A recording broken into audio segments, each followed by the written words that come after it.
Good evening, everybody, and welcome to Millionaire Mindset Mondays. Here we are again, and we are here every Monday night at 6 p.m. EST. As you know, I'm your host, Jan Carmanico Reeves, and I'm on a mission to make real estate investing fun, easy, and profitable. So, if you would like to be a guest, please send me a DM. We're typically talking about partnerships every week, the do's, the don'ts, the how to align, all those kind of things. So please send me a message and I'll send you the link to sign up. So tonight we have Ky Trang Ho of House Gratitude. Thank you for joining us, Ky. And Key's going to talk about her golden rule. So, welcome, Key. Thank you again for being here tonight. And maybe you can just expand a little bit about yourself and your house gratitude, and then we'll get into talking. Just tell us a little bit more about your background. How's that? Okay, well, I got into investing in real estate just by happenstance because my brother-in-law happened to be selling these rental properties in South Los Angeles after the Great Recession. And the only reason he became a real estate investor was because he lost his job at a motor car parts company. So then one day my neighbor I happened to be walking in my neighborhood with my neighbor, and we talked to some people and they said that this house was being converted into a triplex. And my neighbor Judy was totally appalled with that. So she said, Key, why don't you buy this house? Then you could save it from being converted. And because we live in a really cute historic neighborhood and people don't want more density in their neighborhood. They want just single family homes to be kept the way they are. So I went home and I talked to my sister about it and she said, "Oh, no, no, no. I think the best thing you should do is buy new construction, and Kevin is selling them so he could take you out and show you what properties are available and buy them." And so I thought, okay. So he took us out, um, driving through South LA looking at different duplex properties.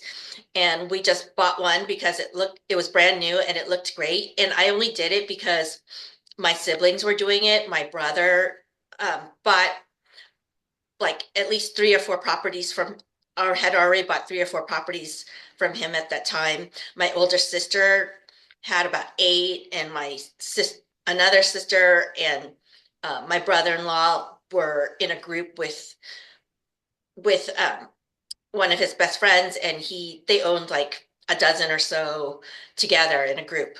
So I thought, well, these people are smart, so maybe I should do it too.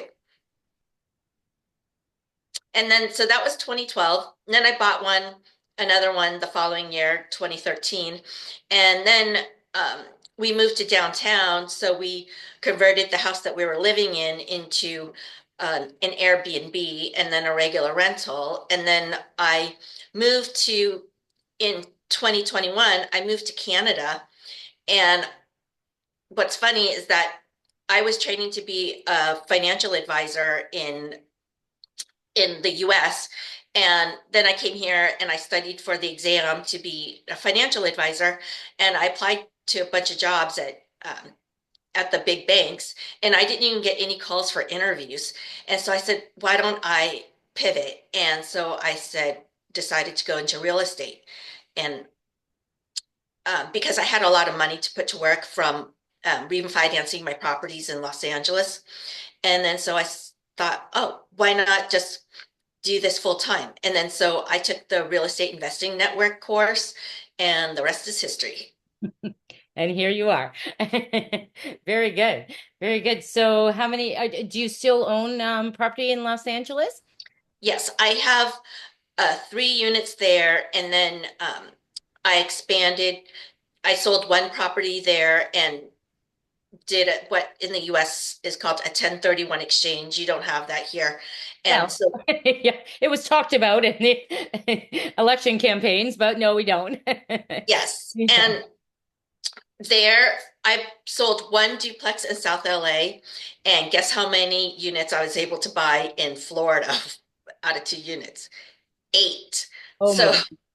I bought one fourplex, and then I bought a row of townhouses that are connected to each other in in Callahan, Florida, and the fourplexes in Ocala, Florida.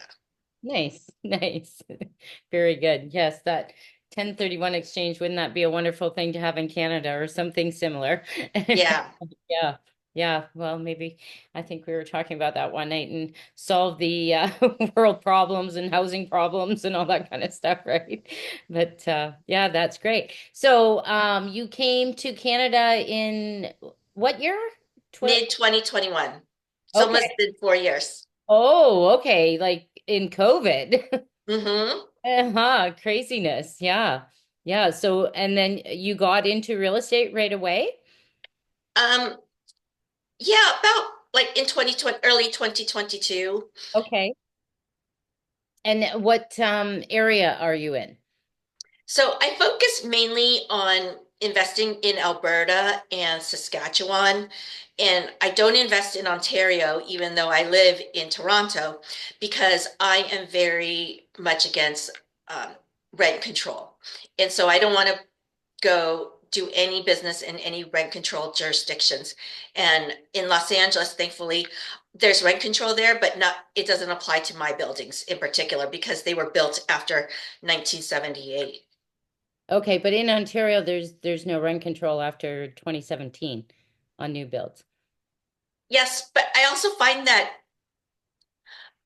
Ontario is not as landlord friendly as Alberta. Like, and I read the horror stories in the headlines where, tenant lives rent free for 12 months because landlord tenant board is backed up like for a year in hearing cases and things like that.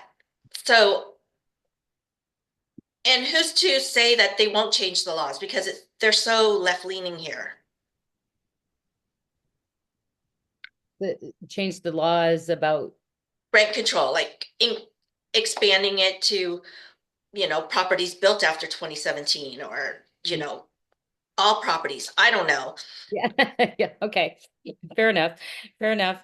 So so tell us, you were talking about you have um this golden rule and we were talking before and you were saying talking about partnerships and it's a really good thing for partners to align on what their investment strategies are. Exactly. So I created this formula for investing in real estate to find the highest appreciating properties. And I think that perhaps that's what everybody should do because then you can be all on the same page. And then if properties don't fit your criteria, then they don't fit your criteria. You don't have to, you know, get into arguments over it. And then if it just checks all the boxes, you don't have to make a decision. It's just already made for you. You could go forward on this one. So my golden rule is so every letter stands for a different word, and it's an acrostic. So G stands for growth. O stands for owners versus renters. L is location, location, location. And I'll go into more about what everything I look for in a location. D is for demographics. And I have two D's in Golden. And the second D is for demand versus supply. E is for easy access to amenities. And N is for new. So if you go for uh, growth, the G stands for growth. So that's why I like Alberta and Edmonton and Calgary because 80% of the population in Alberta lives between uh, Edmonton and Calgary corridor. And they're expected to have the highest rate of growth for for well the foreseeable future. But I don't know if it's going to continue outpacing the other provinces, but it is. currently. And so they expect Alberta's population to grow like by at least 2.6 million people from 2023 through 2051. And then, um, and that's driven by GDP growth in Alberta. And why is GDP growing in Alberta? Well, Alberta does a lot to, it was apparently very successful in attracting people to Alberta with its um, Come to Alberta campaign. It was called, Alberta is Calling. Alberta is Calling. And so it attracted a lot of young people between ages 25 through 44 to come to the region. And that demographic is coming to Alberta more so than any other province. And in fact, they're leaving other provinces to go to Alberta. And Calgary, for instance, is developing a new, what's called the Prairie Economic Gateway Agreement and Prairie Economic Gateway, and that's going to build infrastructure that connects different rail lines and to increase trade and improve logistics and supply chains. And uh, there's proposals to build AI data centers and um, and many other developments. So O is owners versus renters. And I like to look for neighborhoods in which there's 75% owners versus 25% renters. And it's because owners take better care of their properties and they are really they're really active about you know going to city council and raising stinks about things happening or not happening. And I saw this firsthand with where I lived in Los Angeles.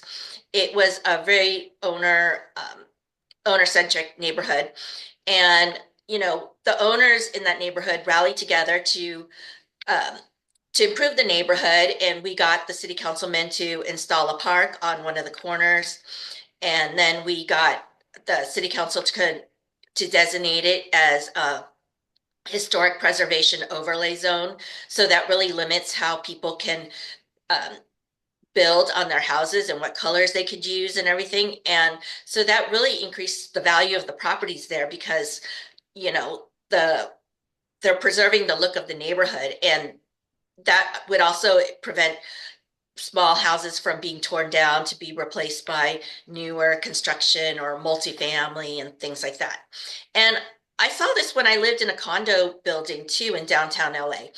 The owners were very meticulous, and they followed the rules. Like, you could only take your dog to do its business in the dog park, whereas the renters, they were very inconsiderate and they just see it as they're using you know a service, and they don't care. And so they would take their dogs out and let them do their business in on the lawn and anywhere, and they didn't follow the rules. And there's there was all kinds of mayhem with people just throwing trash or just not picking up after themselves.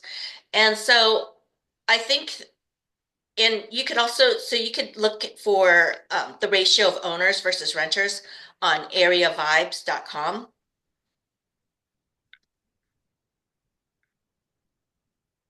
Okay. Is that Um, in Canada as well, or just in the US? yes, it's in both. Okay, so location, location, location. It's the L. So I look for properties that have low risk of natural disasters such as flood, wildfires, and hurricanes. And so the properties I bought in Florida are actually, thankfully, in one is in Central Florida, and one is really is they're both are very inland, and so I'm not at risk of hurricanes.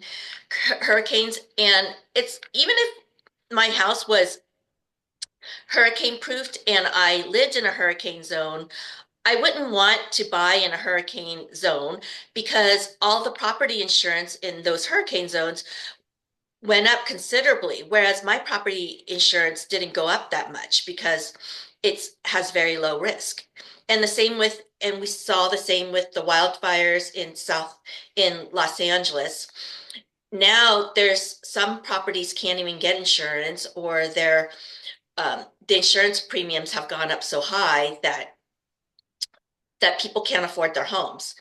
And the same with the flood risks. You don't want to be in a flood prone area.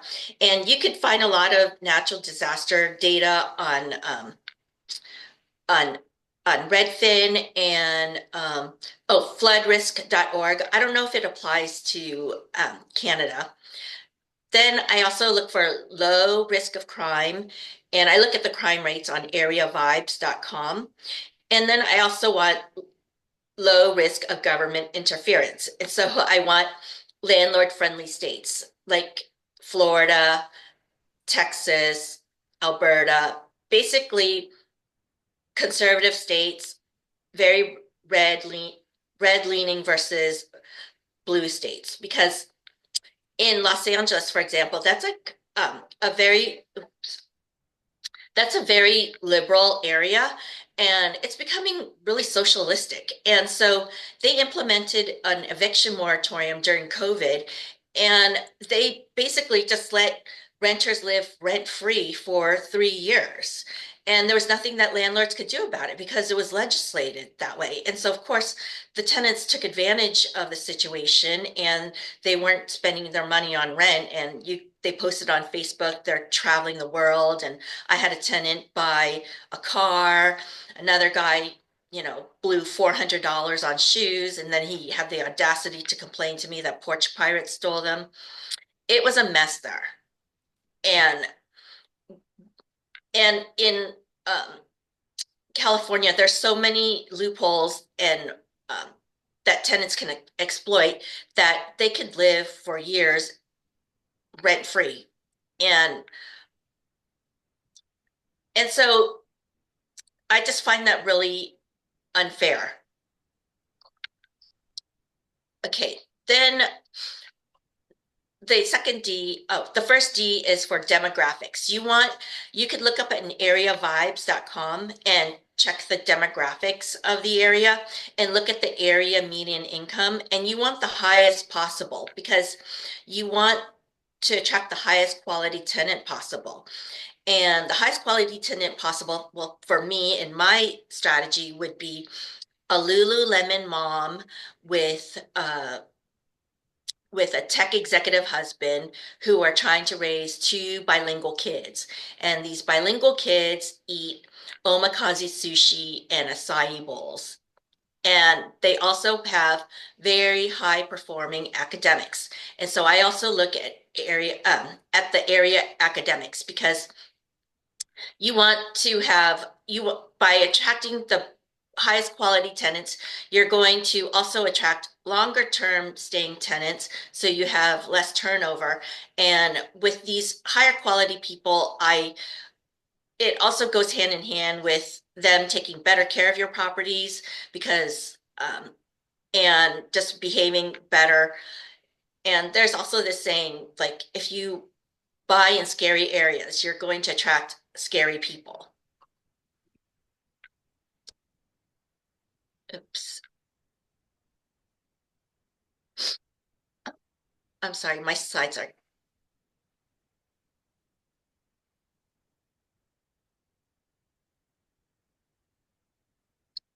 Okay. Oh, the second D stands for demand versus supply.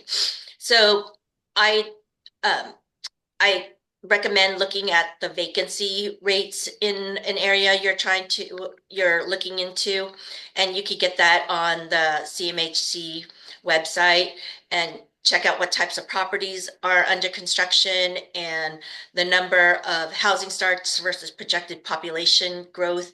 And um, I think it's also really important to look at, what kind of construction are they building? Like, is there a demand for that type of construction, that type of product? And that's why I'm avoiding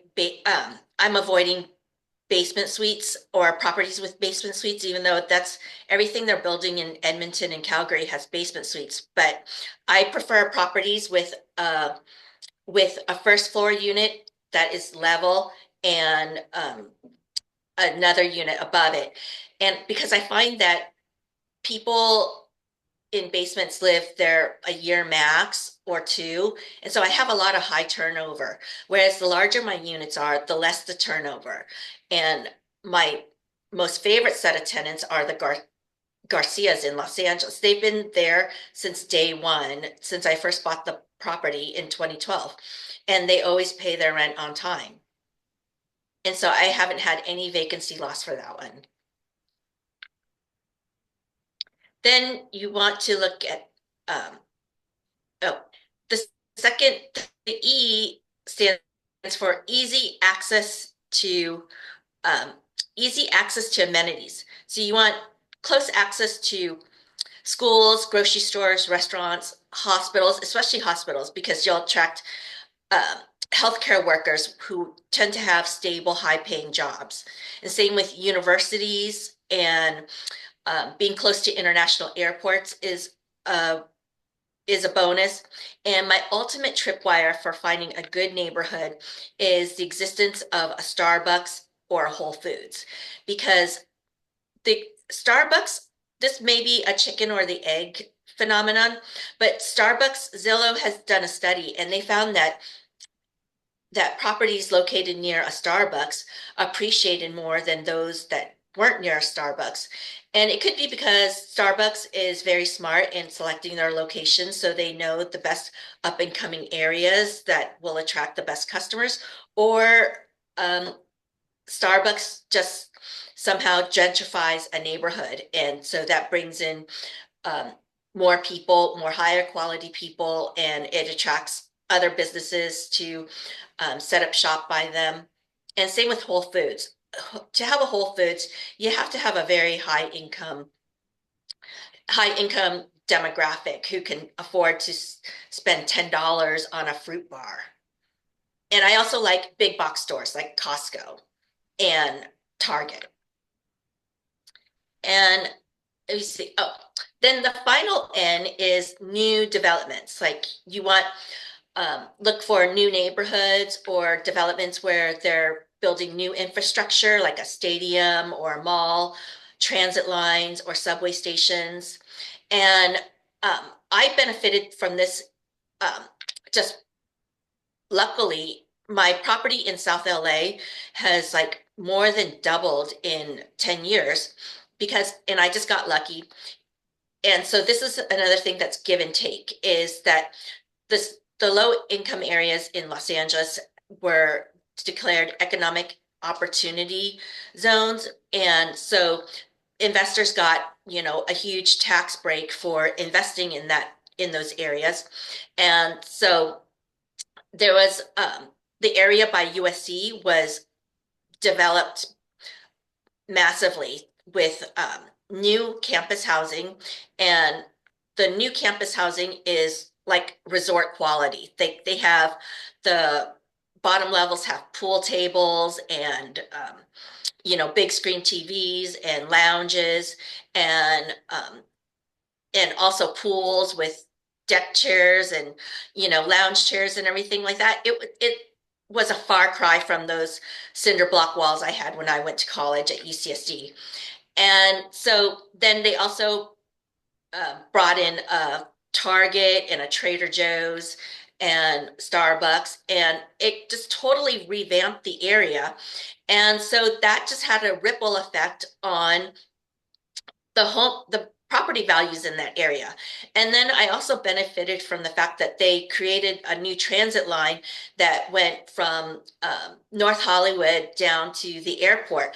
And my property is very close to that. It's in walking distance. So, and that was just luck. I didn't know anything about real estate when I bought that property. I just bought it because it was close to me and it was available. But if I had to do things over, I totally would have researched those things in the area demographics. Very good. So now I guess you learned from you got lucky on some, not so lucky on some other ones, but learned your lessons and have come up with the golden strategy. Is that how you refer to it? The I call it my golden rules for investing. golden rules. Yeah, very good. Um, yeah, so I mean that would be cut and dry if you wanted to partner with somebody. It's pretty clear what you're looking for in a property, and I think that's a great suggestion for people to come up with their own golden rules, right? And so yeah, it really maps it out clearly. Um, for the partner to know if they want to be invested in those kind of projects. That's excellent. Very concise, clear. Yeah. And like you said, and it takes away the shiny objects as well, right? You're very micro focused on the kind of property you want. And do we underwrite this one? Nope, doesn't doesn't have the second D, doesn't have right. That's Exactly. I mhm. I immediately plug in the address into Area Vibes, and then I um, check for all of those things that I talked about, the area median income, and I want it as high as possible. And I also check for the location in Google Maps for the presence of Starbucks. How far is it from a Starbucks? Yeah. Yeah. And you don't even need to go through the whole deal Anything. check or Yeah, anything. nothing. Yeah. Yeah. So you start with area vibes, then you go to Google Maps and check out the area where Starbucks and nope. Next. Yep. Yep. That's awesome. And area vibes will give you all the information you're looking for other than where the Starbucks is. Yes. Yeah. Yeah, it's so true. I've said that oftentimes I look for Starbucks when when you're looking on Google Maps and because Starbucks puts a lot of money into research to know what growing areas are. And if Starbucks is going in, then you want to take a second look at that area for sure, because they've put a lot of research into it before they're going to just plop another Starbucks there. Yes. Yeah, great suggestion. And areavibes.com, I think that's a great tool for people to utilize to really get the vibe of the Yep. area, right? Yeah, yeah. Thank you for sharing that. Um, anything else that you'd like to share with the guest about what are you working on right now? Right now, I'm looking for MLI Select properties in Edmonton and Calgary, and I'm all open to Saskatoon as well.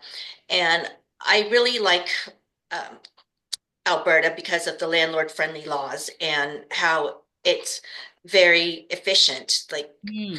guess how fast it took me to evict a tenant that didn't pay rent?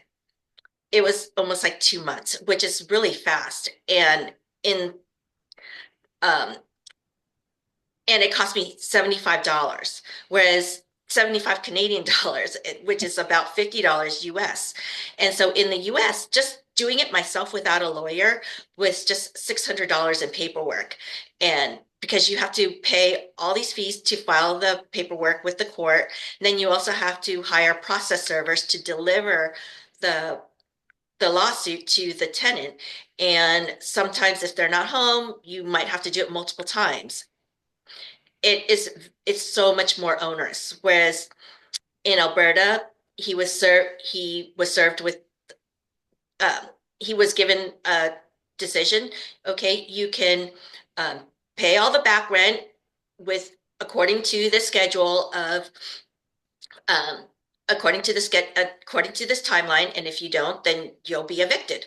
And he didn't pay according to that timeline, even though that's what he agreed to. And then so they just when they went to the property managers went to the properties, they said, well, we could call the police on you, or I mean the bailiff, and they'll come and remove you. So they usually just leave on their own. And that and in Los Angeles, you would have to wait a long time to even get that decision. You would have to go through, then you'd have to, after you even get the um, eviction, you would have to go to the sheriff's department and go in person because they're very antiquated there, and you have to pay cash in full and cash only because they don't have any means of um, using credit cards or check or anything. And you Wow. can't even do it online. Wow. It's horrible. In person. Yeah. So if you have properties there now, how do you have to actually fly out to take care of the situation? Well, right now I'm using property managers. Well, I kind of do a hybrid of property management. I'm using this service called hemlane.com, and I have a lot of say in what I do. Like I have to approve all work orders and everything like that. But if I need someone, I they could get me a real estate agent to go over there and or an inspector to do whatever I need. And I also have a contractor that does pretty much everything. Okay. So you can have somebody represent you to do the paperwork if there was an eviction. Oh, yes. Yes, Oh, you could hire a paralegal firm. okay. Okay. Okay. Very good. So now do they still have the 3-year rule in place out in Los Angeles that No, thank goodness they ended that in I think it was early 2023. Mhm. Okay. So Los Angeles sounds like Ontario, that it's hard to get tenants out, but properties appreciate. So it's like they appreciate higher. So yeah, it's kind of a balancing act, right? Of what devil do you want to deal with? Right? Exactly. Yeah. Every location is give and take. It's just which hard are you willing to choose? Yeah. Yeah, so true. So true. Well, very good. That's great information. Um Yeah, Starbucks and area vibes. Those are your two biggest tools, right? For locating properties. And that's great. I love that you have a very clear vision on the properties um that meet your criteria. And I think for people who are partnering, if either one partner sits down and makes those very clear rules and regulations of, exactly what type of property they're looking for, or as partners, they sit down together and just, that takes away all those shiny objects. I think that's the really clear message there. Yes. This is what we're looking for. Anything else? Next. Okay. Yeah, that's excellent. Excellent advice. Thank you so much, Ky, for tonight for sharing that with us, your golden rule with a double D. And yeah, any last minute tips you'd like to share with the listeners about Oh, I have I've learned so much from getting kicked in the face by everybody from the property managers to the contractors to tenants. I could go on and on forever. Yeah. Yeah, and I think that that's part of being an experienced investor, right? The nothing ever goes according to plans. There's, things always come up and you have to pivot. And with each one, it's a learning experience. Not going to do that again, or next time I'm going to do this to mitigate that risk, or, things like that, right? And that's all part of, yeah, years in the business. It Yep. teaches you things. Yeah. Excellent. Excellent advice. Okay. Well, thank you, everybody. I think we're are will you be in Edmonton next week? Oh, yes. I'm coming to the Expand conference and I'm Yeah. going to do the bus tour as well. Oh, excellent. Excellent. I am coming from Ontario. Oh, well, you're in Ontario too. Yeah, to the conference, and I'll be speaking on the main stage and also in a breakout room. So come see me there. I would love to. Yes, yeah, and we'll connect when we're out there. Sounds like fun. Okay, well, and again, thank you everybody for joining tonight. Again, we are here every Monday night at 6 p.m. EST with wonderful guests like Ky sharing their experiences and knowledge and just great information. So, again, Ky, thank you for being with us, and we'll see you all on the next video. Have a great night, everybody.